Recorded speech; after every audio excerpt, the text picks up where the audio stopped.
ladies and gentlemen, now hosting the RizzoCast, put your hands together for Steven Risotto!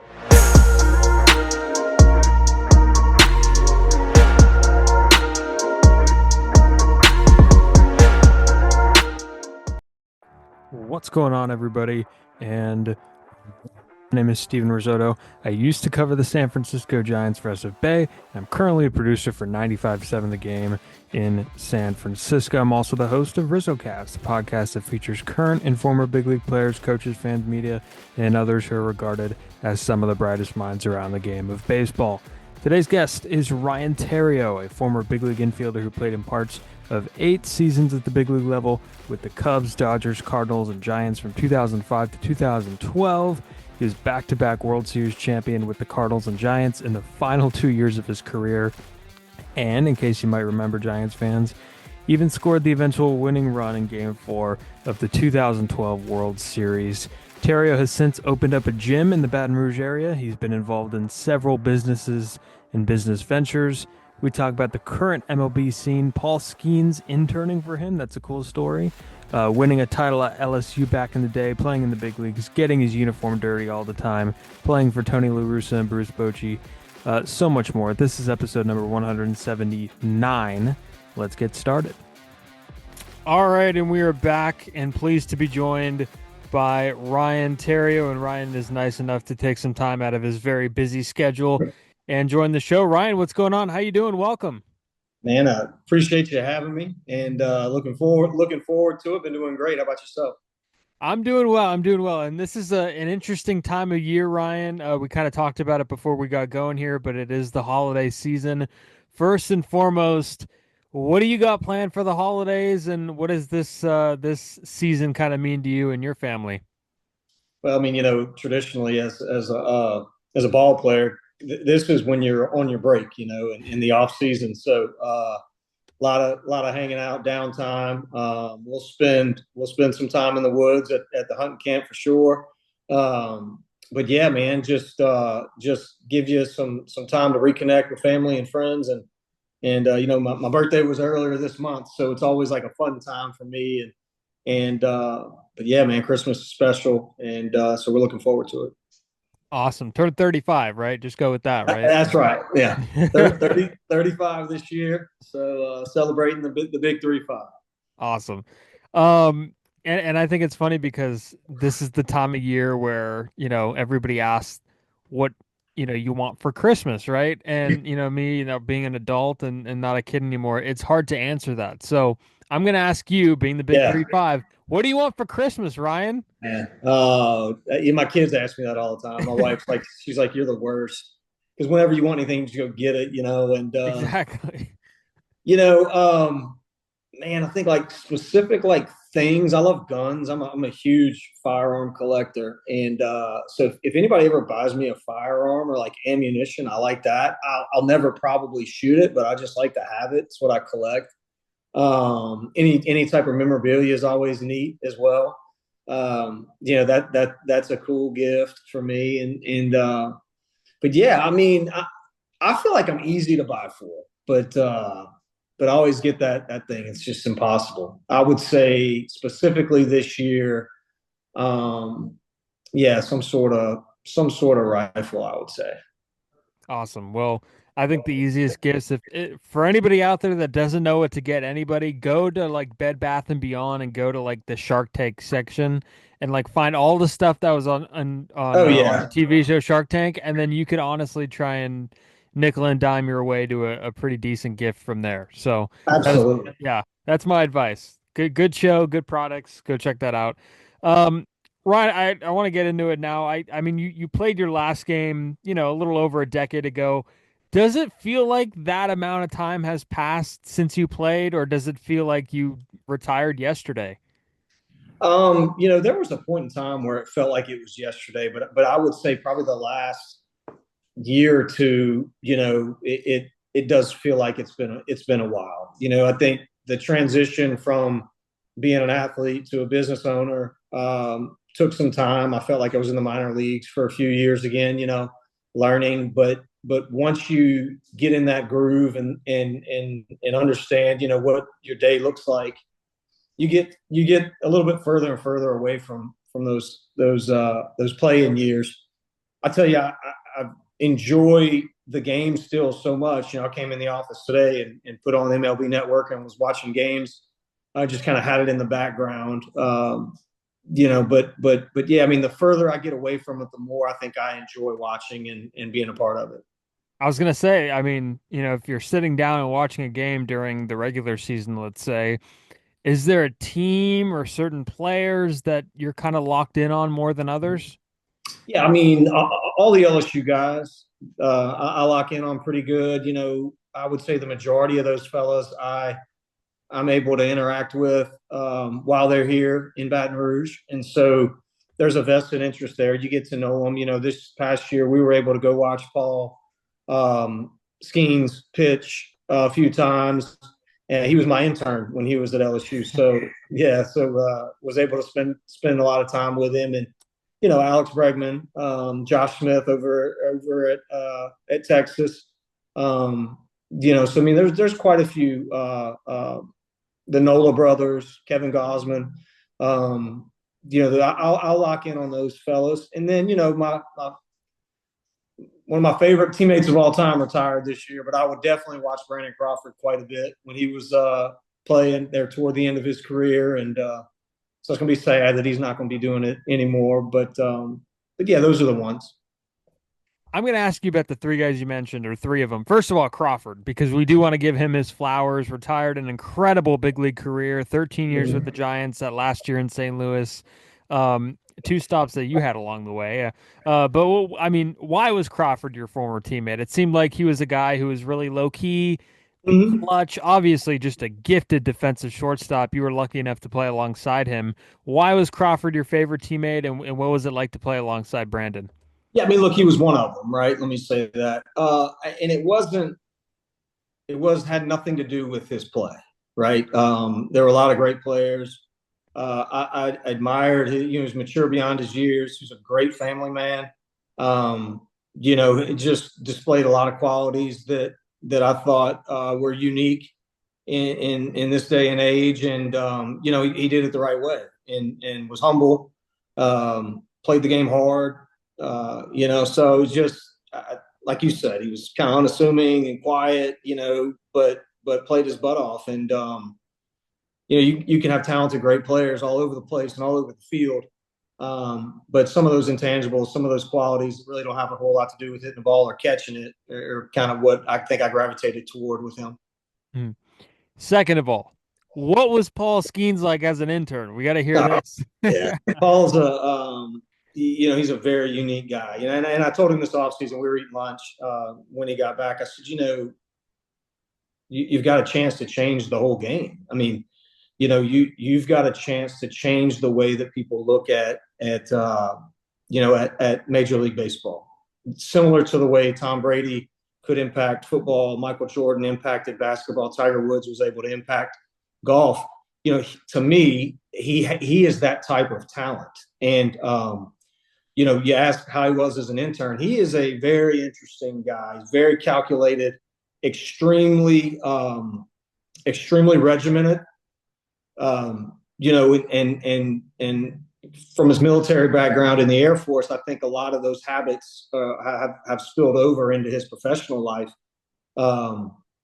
We were talking when he was at LSU. I said, one thing that drives me crazy about Major League Baseball is guys don't wear suits anymore when they travel.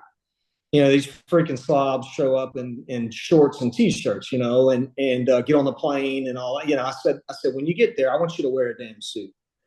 When you travel, be a pro. You're a professional, dress like a professional. And he did, and he's doing that, and he does that now. And I'm starting to see more guys do it, and more guys kind of take that trend over, which is great. Wonderful fella, but a very, very calculated, regimented type dude. Awesome. And he's going to dominate for years to come. I mean, I feel like they just don't build him like Paul Skenes anymore. They don't build them like him at all. And another guy you mentioned there is another LSU guy, Bregman. Mhm. As you know, he's a free agent this year. Well, I guess we'll kind of wait and see where he's going to play in 2025. But what do you kind of envision for him coming up here? I mean, he's been a one-team guy. Usually, when you've been a one-team guy and you've had success in that city, like he has in Houston, it might be a little bit different playing somewhere else. What do you kind of envision his 2025 being like? Look, Alex is going to outwork everybody. I mean, he's going to work his tail off. I don't think the uniform really matters a whole lot. We talked about kind of Paul's intangibles. Alex is the guy that I mean, if it's not right, he's going to fix it. I mean, it's not. I don't think it ever really had a whole lot to do with accolades and awards and money as much as it did just being the best that he could possibly be. Absolute workaholic. It's not going to matter where he plays. Whoever gets him, wherever he goes, he's going to impact the culture. Other players are going to see, the way he goes about his business and the way he grinds and works, and it's going to rub off on guys. I mean, he's a winner. I know New York has been mentioned a little bit. I can say this with certainty: if he was on the Yankees team last year, we'd have had a different look in the postseason. Not from anything he did physically, but just the impact he would have had in that clubhouse from a never say die, type approach. I mean, the kid's a winner.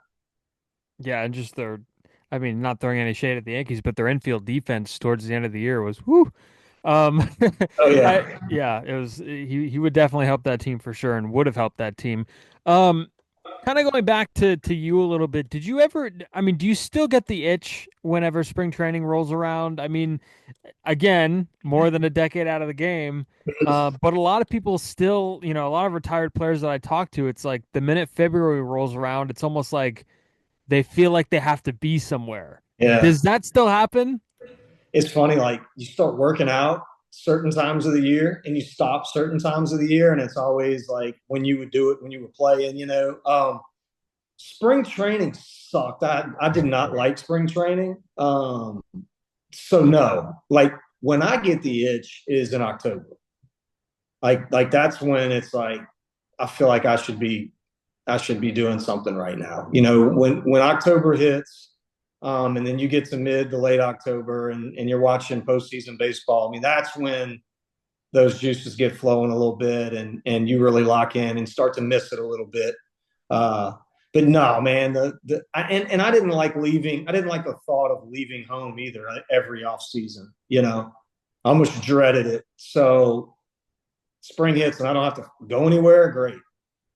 Yeah, and position players like they get their at bats and they want to get out of there ASAP. Right. Spring training is a pitcher thing, no doubt. But kind of into your background a little bit, growing up in the Baton Rouge area, how did you get involved with baseball? Because everybody's got their story, of course, when the love affair begins. What was your love affair with baseball, and when did you kind of start growing it as a passion?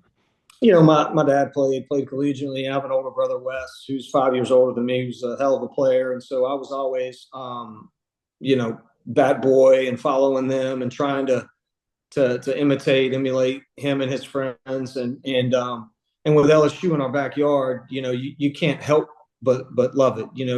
We grew up going to games over there with greats like Ben McDonald and Todd Walker and Albert Bell, and you think of all these guys that played in the major leagues that went there. Coach Skip Bertman is the greatest collegiate coach to ever do it, and LSU basically dominated the '90s in college baseball, and so when that's what's happening here, you just kind of gravitate toward it. I played every sport. I really love basketball, but I'm vertically challenged, so that's a problem there. But yeah, man, I think in this part of the country, baseball is first, and that's what everybody does. Yeah, no doubt. And whenever I think of Ryan Theriot, because you were always the guy or the type of player that like the game's over and like the uniform was dirty. So I'm sure like you just gave the clubhouse guy like fits because I always imagined you with like a dirty uniform, one of those guys Yeah. that just plays all out. Where did that competitive nature come from? Was it kind of toe and toe with baseball? How did that kind of develop? Um, I don't know. I think if you're going to do anything, you do it as hard as you can, and you give it everything you got, that's not a baseball trait. That's a personality trait. That's a life skill that's developed over time. And it's funny. I see my children, with the same type of approach to things, and um, yeah, I mean, with a baseball game, you're out there for 2 hours, 2 to 3 hours, and my thing was always, I'm just going to give it everything I have for this short amount of time and, run as hard as I can to each base and play the game as hard as I can. And then when it was over, it was over. The, the competition piece spills over in the business world. It spills over in life as well. And, I've been able to kind of take some of those things that I learned on the baseball field and apply them in other parts of my life, and seeing a lot of success with it. So, I'm definitely appreciative of all those lessons, both hard and easy, that were learned on the diamond. Yeah, and another guy like that I always imagine was, another infielder, Dustin Pedroia, just always had Yeah, the dirt all over, and he's up for the Hall of Fame this year, and we'll see what happens there. But hell yeah, he always had the dirt on his jersey and kind of that all out play. And some may say it might have cost him a few years toward the end of his career. And now, like, I mean, you look at the NBA, there's the whole thing with load management, and guys just like don't really play anymore. right. And you're in like the training industry now, and we're seeing these reports about arm care and rest. And I know that's kind of like two separate things, but what do you see with, and what do you tell your athletes in terms of resting, but also you want to work hard, but you need that rest? Because I know a lot of guys don't really know their limits, especially the younger guys who are still kind of learning and growing into their body. Yeah, I mean, look, the interesting thing about training and developing young athletes, is, there's really not a cookie cutter approach and way to do it. Just my children, my personal children in particular, I'll watch, and each one of them, although their genetics are very similar or the same, their approach to training and what they can handle is totally different. And so you have to take it on a case by case basis. Number one, I'll say this: sleep is the most important thing. You know, sleep and rest, which is not talked about a whole lot. Nutrition, your diet, another thing that's extremely important. LSU football, for instance, has pods for each one of the players where they can go in and they close, and they can nap. They can sleep throughout the day, and they have a certain amount of time they're supposed to touch. Young athletes do a terrible job doing that. As parents, I think parents should do a better job monitoring that amount of sleep and rest. But I, I can't think of an extended period of time that I didn't throw a baseball. I'm just going to be honest. As a kid, maybe 2 or 3 weeks would be it, and I would be throwing a baseball or a wiffle ball or doing something. Um, the number of games, I think, and throws with intent, is probably where the issue can arise. But you have to listen to your body. I mean, your physical makeup and genetic code is totally different than mine, and so, understanding what hurt and injured looks like, and listening to your body and what your body tells you to do. What sucks is you've got 11 and 12-year-olds that are going under the knife now. Um, did kids blow out 20 years ago, 30 years ago? They probably did. But the doctors are just better. And now they're getting MRIs, where 30 years ago, you just put some ice on it, and then your arm wasn't any good anymore, and you went and played soccer.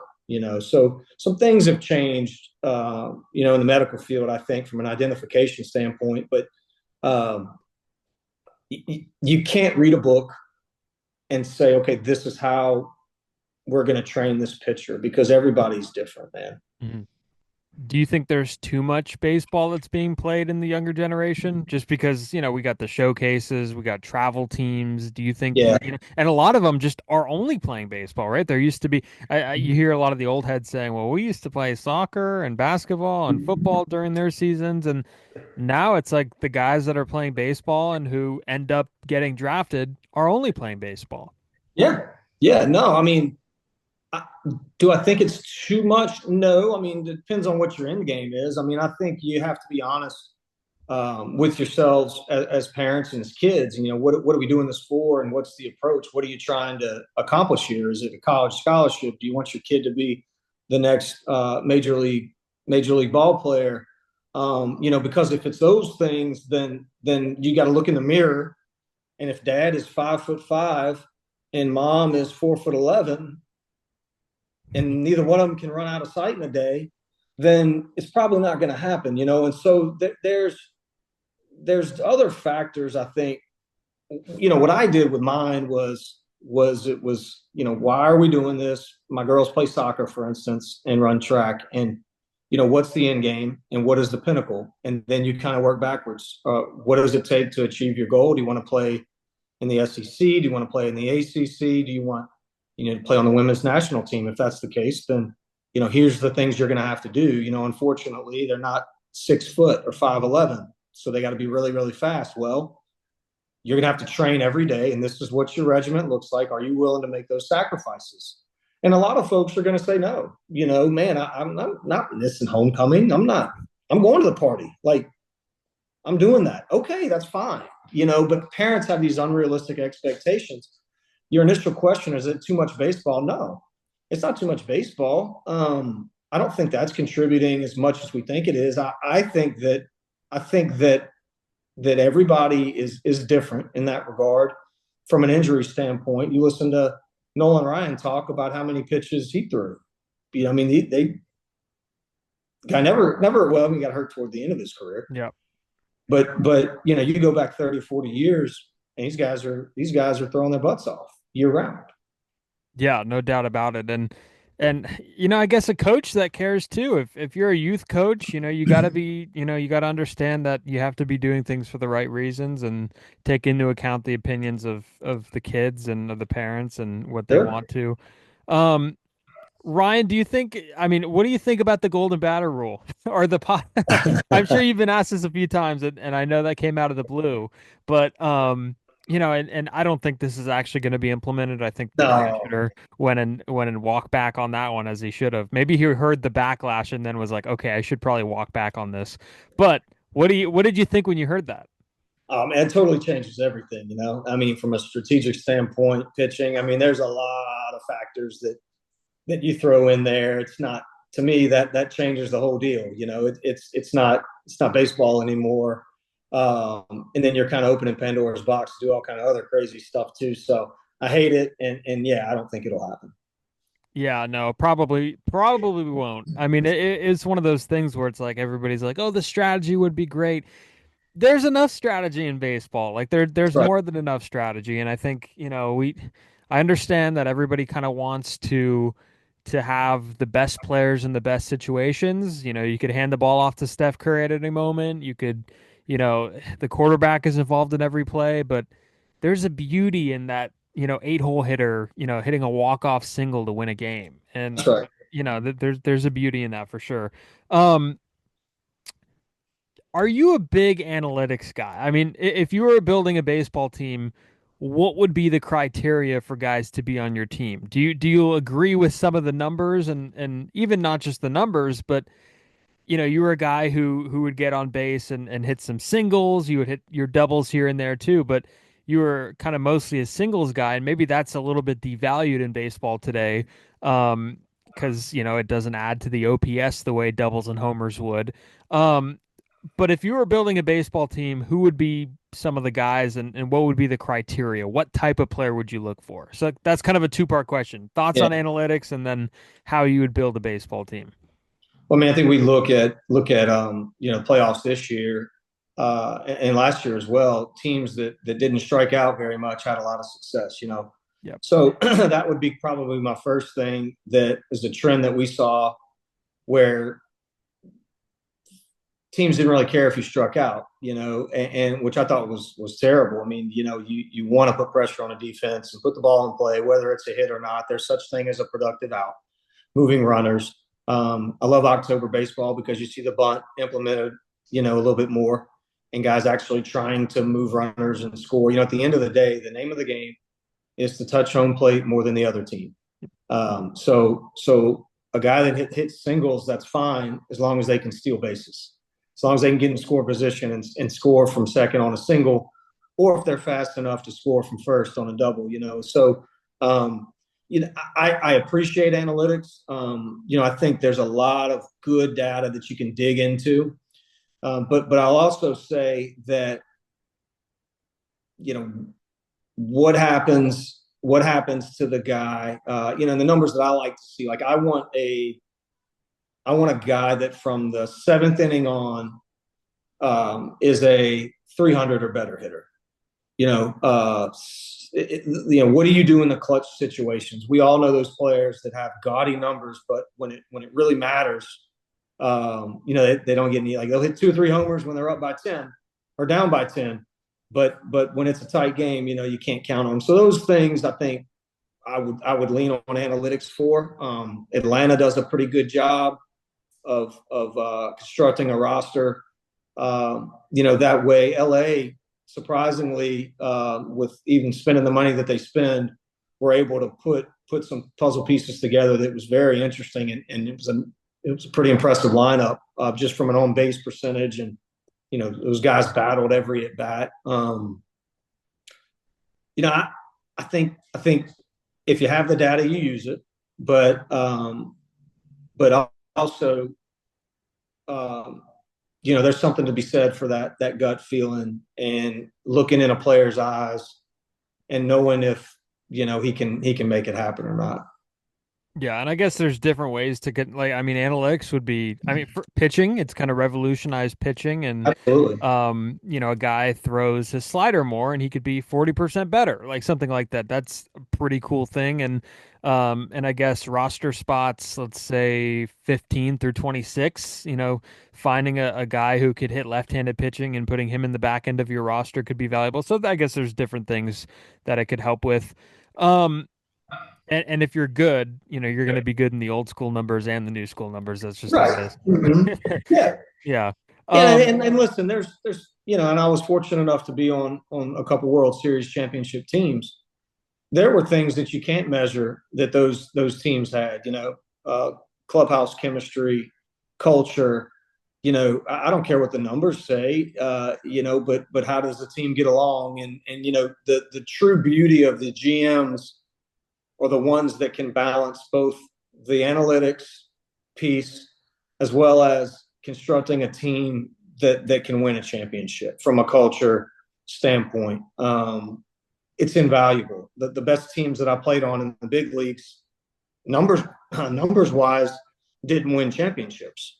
And so if the goal is to win, you have to take both of those things into consideration. And it can't just be one. I used New York as an example earlier.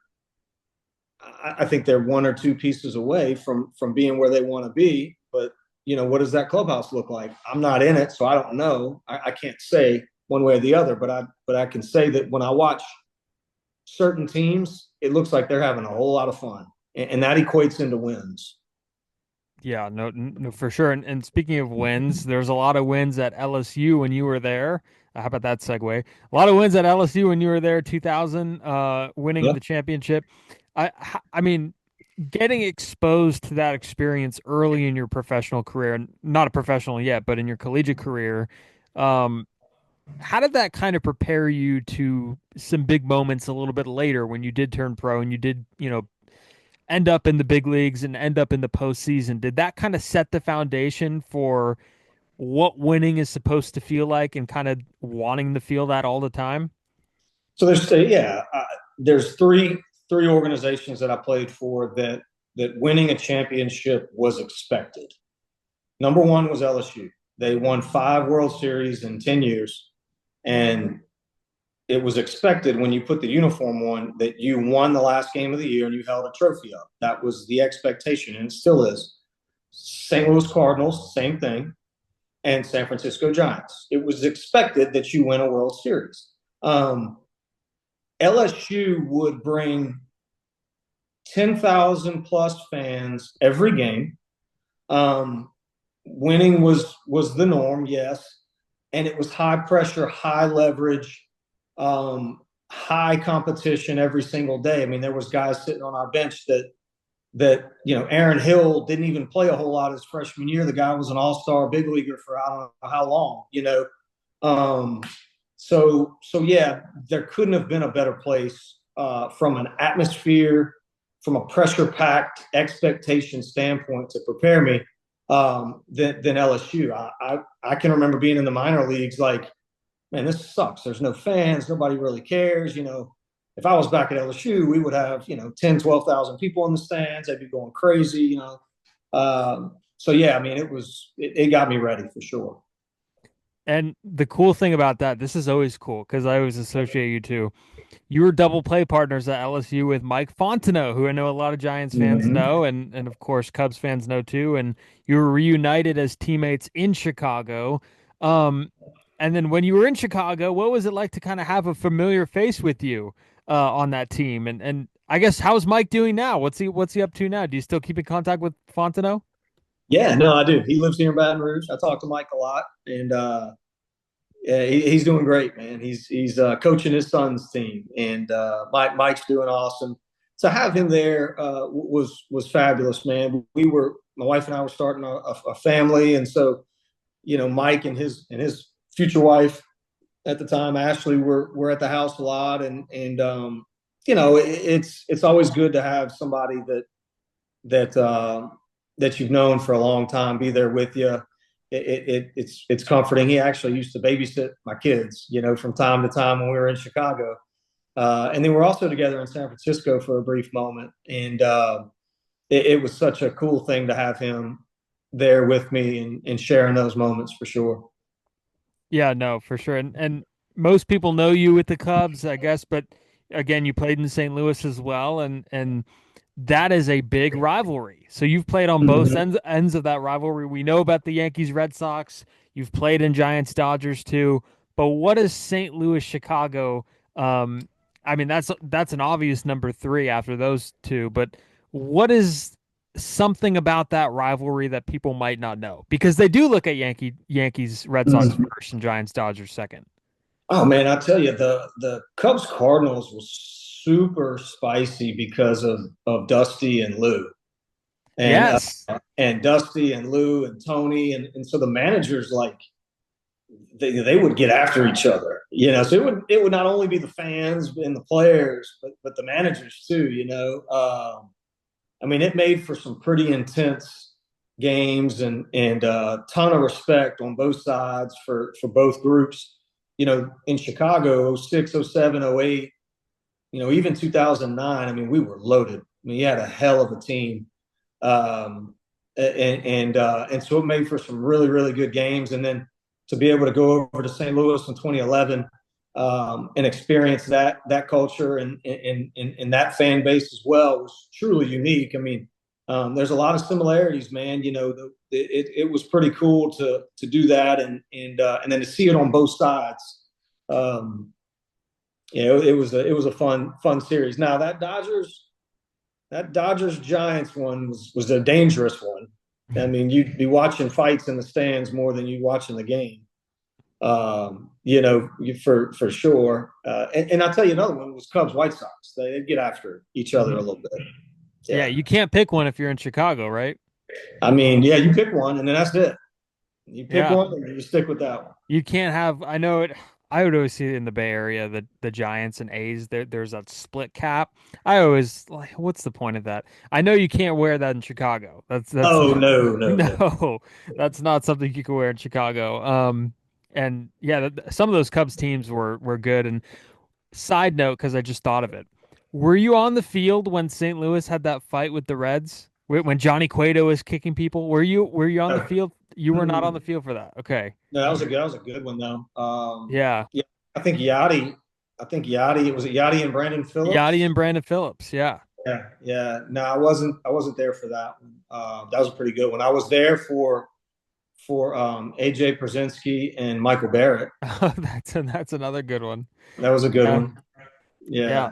Yeah, That was a punch thrown and a punch landed. that's right. That's right. Yeah. Uh AJ Persinski's got that podcast now. I wonder if he would ever have Michael Barrett on. That would be Oh yeah, he incredible. probably would. They'd probably Yeah. have a laugh about it. Yeah. That's one thing about Pierzynski that I've noticed is that he does not shy away from the fact from his reputation. So, Mhm. um, No, it listen, and he played his butt off, man, and he was a hell of a player. I mean, yeah, he really was a hell of a player, and he played freaking hard. AJ Pierzynski did for sure.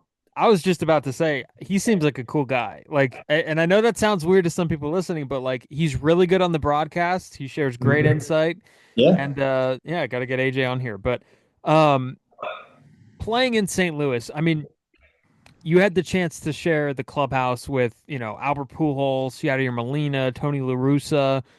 What are some of the things that you remember from those guys specifically and, and being on those Cardinal teams? You know, you watch them from afar in Chicago for so long, you kind of wonder what it's like to, what is it that makes them good? I mean, obviously you got Albert and you got Yachty and Jim Edmonds and I mean, you have Yeah. great players. Adam Wainwright, don't get me wrong, but Matt Holliday, shit, I guess it was better than I thought. Lance Berkman was on that team with us too, but Tony really is the one. I mean, leadership starts at the top. It starts with the ownership group um, that's willing to invest in the right folks. It starts with the GMs and Mo and then obviously Tony, and then that feeling and culture trickles down to the players and it truly takes a whole that whole operation to have success. I'll say this, till the day I die. Tony La Russa's, the greatest baseball mind to ever walk the planet. I mean, he had it all figured out at all times. He was super prepared and he oozed confidence. And those are two things that in a game of failure, so much uncertainty, such a long season, that matters. To know that your leader is prepared for the game more than the other guy, and he expects to win and expects greatness. It was a pretty cool year, man. I mean, to watch those guys work and to understand, Yadi Molina was the first guy to the field every day and the last one to leave, literally every single day. Might be the most important player on the team. And so it was pretty neat to see those guys work and experience it firsthand. And then even cooler, to be able to win a championship with them. Does the David Freese home run still blow your mind? Does that whole Unbelievable. game still The blow your whole mind? game. The Yeah. whole game. I mean, I can remember, and there was a couple games that series, but Hamilton hit a homer late, and I was playing second, and they as the ball's going over the fence, it kind of pans, the camera pans, and I'm just hands on my knees, head in between my legs because man, I was like, the game's over, and in spring training, excuse me, before spring training, we had our Cardinals kind of like fan fest thing. And I was having a drink with Tony in the hotel bar. And he asked me if I knew David Freese and I watched him play much. And I said, Skip, I'm gonna be honest, I hadn't seen him play much. I mean, I know who he is, but I don't really know him that great. He goes, Ryan, he's a tiger.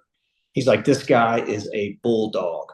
And boy, he was right, man. That postseason for Freeze was amazing. They play that game all the time on MLB Network. There were so many times where like, oh, this is over. We're Yeah. going home, and then lo and behold, you end up winning the thing. But I mean, it started before that. I mean, it started even getting into the playoffs. It was improbable that we were going to even get there, and then it just kept happening. Yeah, and the triple that he hit earlier in that game, even though it was still late in the game, was it like the ninth inning? He hit a triple to right Mm-hmm. field. Was it true? And again, you're not in the mindset of the Rangers, but was it true that Nelson Cruz was playing shallow so he could be at the celebration sooner when the Rangers? Have you heard about that? No, I haven't heard about that. I know Nelly should have caught it. I know he could have caught it. I haven't heard that one. Yeah. Freeze Or they hit could have a had someone else out there. That was another one. Is someone yeah. else, I don't know who else they had on the roster, but um usually that's around the time when you want to put out your best defensive outfield and no knock on Nelson Cruz, but the rest is history. Maybe some things happen for a reason. That's And right. yeah, speaking of some things happening for a reason, uh, the next year you won one too. Yeah, And yeah. I think it was like the sixth player ever to win consecutive championships with different teams. And then it happened the next year with Jake Peavy in 13 of 14 when he won one with Boston and then San Francisco. Um, and you scored the winning run in game four, in extra innings with Scudero, and you just went nuts. I mean, that's a forever lasting clip in Giants fans' heads. What do you remember from that moment? I mean, you just went berserk. I mean, I would too, I guess. Yeah. Well, look, man, it was freezing first off, and it was kind of raining a little bit, and we were gonna win. We were up what 3-0 in the series. It was the crazy thing about that game. It was the first time in my career that I'd ever DH'd. Yep. And I don't know that it's ever happened that a DH has actually batted eighth in a World Series either. It was Bochy called me. Boch called me the night before, and I thought he was going to tell me I was, playing second and batting second, like I always did. He was like, "Oh, we're going to DH you and bat you eighth. Be ready," which was odd. But yeah, man, freezing cold. And I'm like, let's get this over with and let's celebrate and let's win this damn World Series. Got the hit off of Coke, was able to get into scoring position. Marco, look, that it was the greatest half of baseball that I've ever witnessed in person. I mean, he was absolutely amazing the second half of that season. So you knew he was going to get a hit. And look, I'd done it, but I'd felt that feeling before. I mean, I scored the winning run in the Collegiate World Series. And so, fortunately, I didn't fire my helmet in the stands like I did in Omaha. But yeah, man, it's an unbelievable experience and feeling, and you just know you did something that was going to last, go down in the history books. Yeah, so much. I can't remember. I mean, there's so many times I heard about how much time the Tigers had in between because they had just played a really quick championship series. And everybody's like, "Oh, they had all this time off, and it's gonna hurt them. It's gonna hurt them." And in 4 games, Giants came and swept the Tigers. And the way you phrased that, you got the hit off Coke. People are gonna run with that one, Ryan. It's true though, right? Yeah. Yeah. And there's a whole thing, that whole postseason with the Pence speeches, and one of the things that he would highlight is, I want to see what Ryan Theriot is going to wear tomorrow. Oh, So yeah. I'm going to ask, what did you wear the next day, and why was your fashion like such a big deal during those speeches? We did that the whole year. I mean, it was like it wasn't just me; it was the whole team. And Barry did a hell of a job. I'm gonna be honest, dressing did a good job. We had some characters on that team, man, that did a really good job dressing up I and feel like looking. Pagan always looked good. Yeah. I mean, look, it was pretty good. But yeah, I mean, I'd known Hunter for a long time. He and I have the same agent, and I guess he thought it was funny. But I mean, I was like borderline being serious, and then when they started laughing about it, I'm like, well, hell, I'll take it to a whole nother level. I can do that. And we had fun on the plane, man. We really did. That's the one thing I miss. If you ask me what I miss about the game, it's those plane rides and being able to dress up and have fun and play poker. It's pretty neat. Yeah, being known as a two-time World Series champion isn't too shabby either, huh? That's good. Yeah, that always Yeah. works. Did you know that was your last big league game, right? Yeah, my last act in baseball, the last thing I did was score the winning run in the World Series. Yep. Did you know it at the time, or were you trying to play in 100%. 13? Okay. Hey, No, walk off. yeah, I knew it, about the middle of that season and was healthy and had plenty of opportunities to continue to play. And I actually considered it, you know, for a year or two after that. But there's some other things that I wanted to do and continue to want to do, and it was ready for another challenge, and really enjoying where life has taken me since then. So it was I don't look back on it and regret it at all. Although a lot of my friends and family members thought I was crazy at the time, but it's all worked out the way it's supposed to.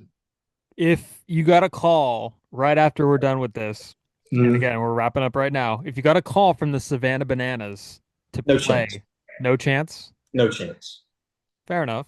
I I'm a mean, traditionalist, man. yeah. I just I'm as old school as it comes with a lot of things. But now, no, look, I respect the Savannah Bananas, and I know guys are going out there and playing and doing all this stuff, and it's fun and this and that. But I wouldn't want to get hurt. Number one, okay. But no, I wouldn't. Mm-mm. That's not me. They came to Alex Fox. They came to Baton Rouge. They sold out. I made fun of them for about a week straight on the radio. I co-host a radio show down here, but I think I'm out on that. Yeah, fair enough. I know Will Clark was down there and hanging out around the cage. But and he's very old school too, and he I think he came out of it going, "What did I just watch?" Uh, So, so yeah, no, for sure. But maybe one day, maybe so. yeah, maybe one day. Um, and finally, I guess last thing here before we take off, tell me a little bit about this endeavor with the gym. It's called Traction Sports Performance. How did that start and how's everything going? Yeah. So, man, that's been about let's see, 2000, 2013, maybe 14. So a little bit over 11 years. We train professional athletes, collegiate athletes, high school athletes. We own therapy clinics. We also have a 40-acre facility with 12 synthetic baseball fields. So it's a pretty neat thing to be able to do for my community in Baton Rouge. We're starting to see some guys that grew up playing there get to LSU and get to pro ball, and so that's pretty neat. It's going great, and from a scalability standpoint, there's all kind of things that we can do with that. I think the main thing for that for me is being able to give back to my community and provide something to Baton Rouge that is truly elite and nice. These kids can have somewhere to play. They can get treated like superstars, with beautiful fields and great instruction, and be the best that they can possibly be. I like to say that we're helping LSU continue to win championships, and grooming these kids to go out there and play. And so it's a pretty neat deal. I don't spend a whole lot of time there anymore. I'm still an owner, obviously, but it's a really, really cool thing. Awesome. And you have a bunch of other businesses, right? Or a few Mm-hmm. others? Yeah, we own and operate construction companies, and both commercial, residential, and then we've jumped off into the industrial game the last 4 years, which really keeps us busy. We own an electrical company as well. So it's construction based, but we touch a lot of different areas. This part of the country, South Louisiana, Mississippi River, and the coast, the industrial field is popping, and it always has been. And so that's where I spend most of my time is developing and growing those companies, and just have a blast doing it. We got a great team. I've built this team just like you would build a baseball club trying to win a championship. And so we talk a lot about that and culture and how to grow and how to win, and what winning looks like in the business world as opposed to what winning looks like on the sports field. And so it's pretty cool and a unique deal, and really enjoying it. Awesome. Really awesome stuff. And Ryan, I really appreciate the time. And thanks for coming on, man. I kept you for way too long. I realize I appreciate you having me, man. Best of luck, and holler at me anytime. Thank you.